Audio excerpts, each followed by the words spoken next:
Bro, they found it. That voicemail. The one from 2019. The one you left at 11:47 on a Wednesday night sitting in your car. Engine off in a parking lot you don't even remember the name of with your voice. Doing that thing it does when you're not angry anymore, but you're past tired and you've entered the territory of someone who knows they're saying something important to someone who isn't going to hear it. That voicemail, the one that lasted 3 minutes and 41 seconds, the one that started with a breath, not a word, a breath, because you had to decide in real time whether to even bother, whether the person on the other end deserved what you were about to give them, whether the truth was worth leaving on a recording that might never be played. You decided it was. They never played it until yesterday. Here's what happened. And I want to tell you slowly because you need to hear the room. You need to hear what the room sounded like when your voice from 2019. I had R&D work it up. Sends out a high frequency pulse. Records a response time for mapping an environment. Filled it in 2026. You need to understand what 7 years of being right sounds like when it finally echoes off the walls of the people who should have listened. Someone found the voicemail, not the person you left it for. Someone else. Someone adjacent, someone who was cleaning out old messages, old threads, old history as part of a process I'll get to in a minute. And they came across a saved voicemail from your numbered timestamp November 2019. And they didn't know what it was. They pressed play because they were curious, and within 30 seconds, they stopped what they were doing and sat down. And within 60 seconds, they called someone else into the room. And within 90 seconds, there were 4 people listening to a voicemail from a person most of them had been told was the problem. Your voice filled that room like weather. Let me tell you what you sounded like, because you probably don't remember. You probably remember the emotion, but not the delivery. You probably remember the knot in your chest, but not the specific way your voice dropped into that low, flat, almost clinical tone you go to when the feelings are too big to perform. You weren't yelling. That's the first thing they noticed. You weren't crying. That's the second. You were doing something much worse than either. You were being calm. The kind of calm that happens after you've already done all the screaming in your car with the windows up and what's left is just the information raw, stripped. No performance, no plea, just the facts of what you saw delivered in a voice that had already accepted it wouldn't be believed. And my God, the facts. You told them about the person, the specific person who was going to be the problem. You didn't say they were evil. You didn't say they were dangerous. You said something worse. You said they weren't what they appeared to be. You said the math wasn't mathing. You said, I know how this sounds, and I know what you think of me right now, and I'm gonna say it anyway because I'd rather be the person who said it and was wrong than the person who saw it and said nothing. And then you laid it out. You described a pattern. You described a trajectory. You described what was going to happen if nothing changed. And you described it with a specificity that in 2019 sounded paranoid. That's the word they used. Paranoid, maybe dramatic, maybe too involved, maybe projecting, maybe going through something. They had a whole vocabulary for not listening to you. They had an entire framework for why the person saying the uncomfortable thing was the uncomfortable person, rather than the person doing the uncomfortable thing. You told them about the plan, not a conspiracy, just a plan, the trajectory that everyone else was calling, exciting and visionary and worth the risk. You said the foundation was wrong. You said the timeline was wrong.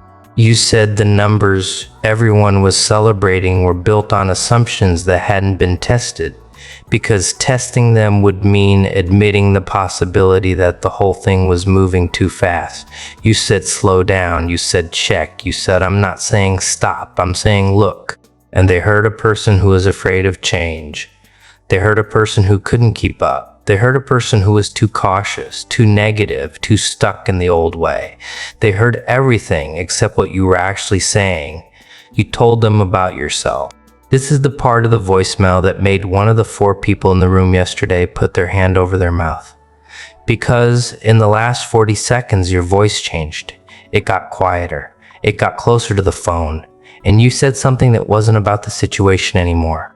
You said, I know you're going to hear this and decide I'm the one with the problem. I know that. I've already accepted it, but I want this to exist. I want there to be a record somewhere that I said it. Not so I can say I told you so. I don't want to be right about this. I want to be wrong. But if I'm not wrong, I want there to be proof that somebody saw it. That's all. That's how it ended. Not with a demand, not with an ultimatum, with a person asking for one thing only. That the truth be on record, even if nobody reads it. That voicemail was your timestamp, your evidence bag, your black box, and they buried it, not deliberately. Worse, they forgot about it. They moved on to the next meeting, the next update, the next version of reality that didn't include your voice. And the voicemail sat in someone's saved messages for 7 years, taking up 4 megabytes and 0 attention, waiting. Now, let me tell you what happened between 2019 and yesterday, because this is the part where the room stopped breathing. Everything you said came true. Not approximately, not in the general direction of true, specifically on a timeline so close to the one your voice described in that parking lot. That one of the 4 people in the room actually went back and checked the dates. The person you warned them about, the one you said wasn't what they appeared to be, that person did exactly what you said they would do. They didn't do it in the dramatic movie villain way that would have made it easy to catch. They did it the way you described. Slowly, structurally, with a smile, one relationship at a time, one boundary crossed at a time, until the damage was embedded in the foundation so deep that by the time anyone else noticed, removing it meant removing the whole floor. You said that in 2019 in a parking lot, and they called you paranoid, and the person did exactly that, and now the floor is gone. And the people standing in the room yesterday are the same people who chose a person over you. They chose charm over pattern recognition. They chose comfort over your discomfort. And the charm, as you predicted, had an expiration date. Yours didn't. The plan you said was moving too fast. The one built on untested assumptions. That plan ran exactly as far as you said it would and then hit the wall you described at roughly the speed you estimated for. Precisely the reasons you outlined. Not because you're prophetic. Because you could read a foundation the way a structural engineer reads a crack. Not by looking at where the building is strong, but by looking at where it's pretending to be, the plan failed. The timeline collapsed. The numbers everyone celebrated turned out to be built on. A floor that the person you warned them about had already hollowed out. And the intersection of those two things, the person and the plan, created exactly the compound failure you described on that voicemail in that order, with that shape. They pulled up the voicemail transcript because yes, they transcribed it because by this point it had become a document, and they put it next to the actual timeline of events. And the overlap was so precise that the youngest person in the room, who hadn't even been around in 2019, who had only ever heard about you secondhand, who had been told you were difficult and emotional and eventually just faded out. That person looked up from the transcript and said, "Why didn't anyone listen to this?" That question is the reason I'm talking to you right now. Why didn't anyone listen? Let me tell you why. Because the answer is not stupidity. The answer is not malice. Not entirely. The answer is architecture. The answer is that the systems people build to make decisions, friend groups, organizations, families, teams, those systems have an immune response. And the immune response is triggered not by lies, but by inconvenient truths delivered by people the system has already classified as low authority. You were low authority, not because you were wrong, because you were emotional, because you cared visibly, because your voice had a crack in it when you talked about things that mattered, because you hadn't learned or refused to learn the trick of saying devastating things in a steady boardroom voice that makes the devastating things sound like strategy instead of alarm. The system doesn't reject the information, it rejects the carrier, and once the carrier is rejected, the information dies with them.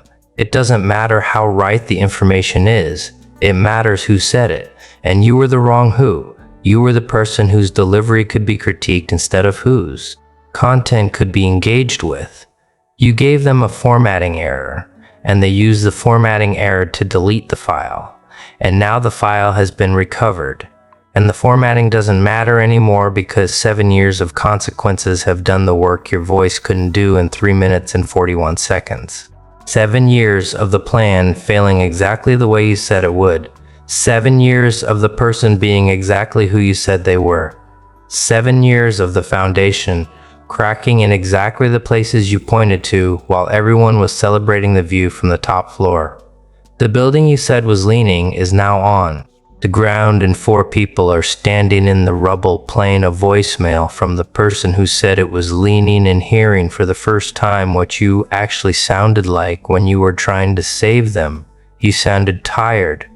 You sounded like someone who had already grieved the outcome before it happened. You sounded like someone who was leaving a message for the future, because the present had already decided not to listen. Here's what happened in the room after the voicemail ended. Silence. The kind that has weight, the kind that presses down on the chest of everyone in it. 4 people. Standing or sitting, I don't know. It doesn't matter. Suspended in the specific silence that follows the realization that the person they dismissed was the only person who was paying attention. And in that silence, each of them did the math. Each of them traced back privately the moment they stopped listening to you, the reason they stopped, the story they told themselves about why it was okay to stop as everyone. And each of them arrived privately at the same destination. It wasn't okay. It was never okay. And the reason they stopped had nothing to do with you being wrong and everything to do with you being inconvenient. One of them, not the youngest, one of the others, one of the ones who was actually there in 2019, said something quietly, more to the room than to any person. They said, "We owe them an apology." And nobody disagreed and nobody moved, because an apology in a situation like this is not a text, it's not a card, it's not a phone call that starts with, "Hey, I've been thinking." An apology for 7 years of not listening is a structural project. It's an admission that the system they built, the decision-making apparatus, the hierarchy of whose voice matters, was broken in a specific way. And the proof that it was broken is that the person who could see the clearest was the person they made the quietest. And then there are the others, the ones who weren't there in 2019 but inherited the verdict, the ones who never heard your voicemail, never sat in the room when you said it, never looked you in the eyes while you were trying to warn them. They just absorbed the consensus. Someone told them you were difficult and they followed it. The way you file something you hear at orientation without questioning it, without sourcing it, just slotting it into the architecture of what they assume is true. Because they're now holding a transcript that contradicts a story they didn't even write, they were told you were the problem. They are now reading, in your own words, a document so accurate it reads like a post-mortem written before the body was found. And they're realizing they've spent years treating you as a cautionary tale when you were actually the warning. The cautionary tale was ignoring you. I want to say something about your voice on that recording, because if you could hear it now, the 2026 version of you listening to the 2019 version of you, something would happen in your chest that I need to prepare you for. You would hear someone younger, not in years necessarily, in weight. Someone who still believed that saying the right thing to the right people would produce the right outcome. Someone who still carried in the back of their throat the hope that being honest would be enough. And you would hear that hope break in real time over 3 minutes and 41 seconds. You would hear it in the way your voice gets quieter toward the end. Not because you ran out of things to say, but because you could feel even as you were saying them that the words were landing in a room that had already been evacuated. The 2026 version of you is different. You know that you've lost that specific hope. The hope that truth on its own is sufficient. And in its place, you've built something harder and more useful. You've built the knowledge that truth doesn't need to be received to be true. That the voicemail didn't need to be played to be right. That your voice didn't need an audience to be accurate. You said it. You meant it. It was correct. And whether or not anyone pressed play was never your responsibility. But there's something tender in hearing your old voice, isn't there? Something that makes you want to reach back through 7 years and tell that person in the parking lot you're not crazy. You're not dramatic. You're not too much. You're the only one paying attention in a room full of people who have decided that paying attention is impolite.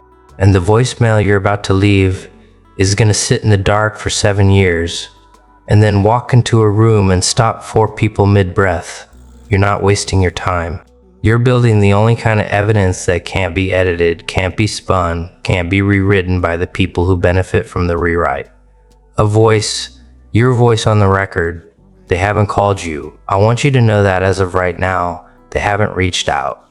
They're still in the room, metaphorically, still standing, in the echo of your voice, still deciding whether to contact you or whether the distance you've put between yourself and them is a boundary they shouldn't cross. And here's the thing I want to tell you about that distance. The distance is not your punishment. The distance is your answer. You didn't leave because you were angry, although you were. You didn't leave because you were hurt, although you were. You left because you had already said everything you could say in every way you knew how to say it. And the room was not built to hear you. And the most dignified thing, the most self-respecting thing, the most psychologically healthy thing you could have done was exactly what you did. You stopped talking, you put the phone down, you turned the car on, you drove home, and you began very slowly, very painfully, the process of building a life that did not depend on being believed by people who had already decided not to believe you.